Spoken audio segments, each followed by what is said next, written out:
They're last in alphabetical order, and they're the last team we're doing a mid-season review on. It's the Western Bulldogs. How you doing, Joe? That was a pretty good intro. I'll give you Oh, that. I'm yeah. doing really well now after that. Well done. Bravo. Yeah. Bevo's Brigade. They're doing all right so far in the mid-season. I think one of the biggest question marks we had with the Dogs was not so much what's Bevo doing with the markers and the dots on field, but how would they cope with Dunkley not being there?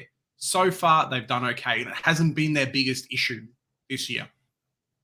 No, they have got some tremendous midfielders still around. Some that are actually able to flourish and play in the role that they probably always dreamed that they could play. And we're looking at guys like Liberatore and things like that who have just taken their game to another level. They've added some more pieces in their forward line. They gained Rory Lobb over the preseason as well. They still have this handsome man on their list as well, who's leading their side spectacularly. Mate, I tip my hat off to this guy. He is probably in a lot of people's eyes the best player in the competition. Yeah, he's definitely top 3 or 4 alongside Oliver and a couple of others, at least when they're fit. But yeah, he's kind of been the staple player. I know he's had a couple of injuries in the last couple of years, but playing really well this year, keeping the Dogs together, which is probably something to be really proud of given the way that the team's going at the moment. Oh, and with all of their injuries and stuff, but they're currently 7th on the ladder, which is still quite good. They've got a positive win ratio, 8 wins, 6 losses, an okay percentage of 102.9. They haven't been blowing teams out of the water, but they haven't been getting pumped themselves either. So it's been cruising a bit for them, and their best performance at home at Marvel Stadium, toppling the Brisbane Lions, who are a top 4 caliber team. So for them to beat the Lions was really impressive in a revenge game. Dunkley left. Dunkley's gone to Brisbane. I'm sure both teams are fired up trying to get the dub, but the Dogs proved a bit too good on the day. So congratulations to them. Yeah, I remember it being a bit of a slog, kind of the ball would get halfway down the field, tackle would happen, it would go down the other way, back and forward. So really happy they could pull this win off. It was a great game for Oscar Baker, who just kept picking at the top of the goal square, and someone would go mark. So it was ridiculous. He scored like my super coach team was not happy. But yeah, look, their team, 7th on the ladder, 6th on the metrics. It's been a weird sort of season for them, I guess. Yeah, 6 on the metrics, as you say. 12th in offensive rating, which really kind of says the big problems with the Dogs at the moment. Surprising they're 6 on defensive rating. Their forward line's been a bit of a shambles. Few players not stepping up. They've even brought in guys like Lobb, who were the leading goal kicker at Freo.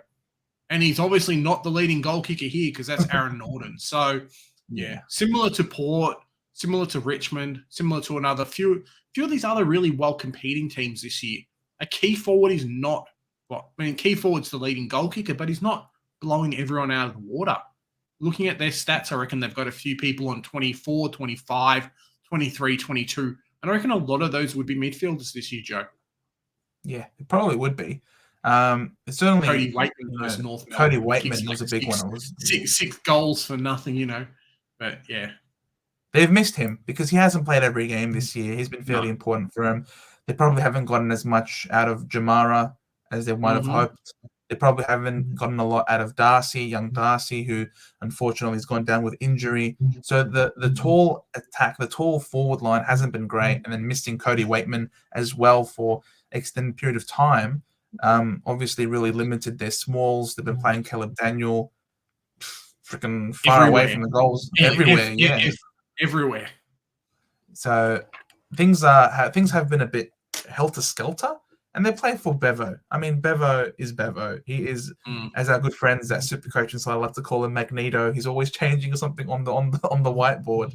And I can imagine though that this defensive rating is going to slip over time because they've got injuries to Ed Richards, and now they've got that injury to Jones, who has got that arm, the fractures in the arm, and he's going to be missing 10 weeks.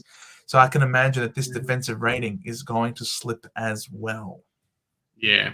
It's up for guys like Bailey Dale to really step up, and hopefully he's there because Caleb Daniel's not getting any taller. No, he's not. But this guy, he's pretty tall for himself, and that does not limit his ability to impact games. This guy, what a Yeah. king. It's interesting. Kind of, we spoke off air about wanting to do Libba. And I'm like, I reckon Libba's there for the guy that's really stepped up, but Bontempelli gets the tag most weeks, gets the attention, still above average for disposals. Elite. How many times can I say elite for contested possessions? That's a huge number.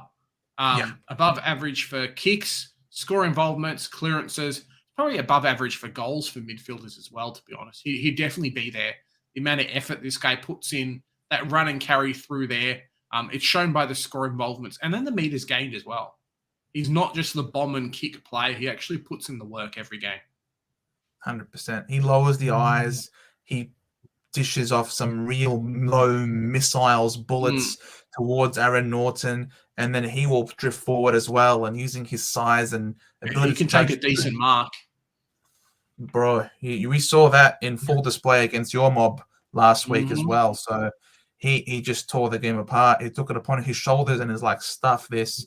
I'm going to go 180 points because he is capable of reaching heights that very few players can, and that's why he is our star for the year so far.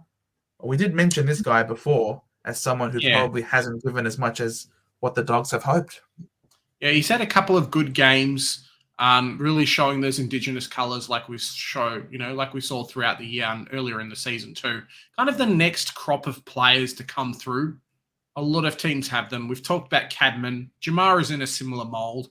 Still developing, still playing. At least he's getting consistent games, which is one of the big things. Those numbers will lift, but in the tight contests, against Brisbane, against a few other teams, he's the type of player that really needs to step up. That makes kind of the English being forward, the Bont being forward, the Norton being forward, makes them so devastating because you can't mark everybody. Jamara's got to be that player. Average for disposals, above average for inside 50s. Here you go, Cadman, like 2.4, mate. What are you doing? Contested marks average, below average for goals. This is kind of the big thing. I think he's had a few shanks throughout the year, and we can see that by that goal accuracy. That is not good enough. There's a thing to be said about spending extra time after the game, on the weekends, when you've got the bye, after training. Hey, let's line up in front of the sticks and have 100-odd kicks. Have 50 kicks even. Just being like, let's get my run-up done. Because you don't have to be great in the contest. Your opposition cannot affect how you kick in front of goals. It should be better. Should be better, Joe. Mate, it always boggles me when these key forwards have such shit, excuse the French, goal accuracy. Like, what is the purpose of your being?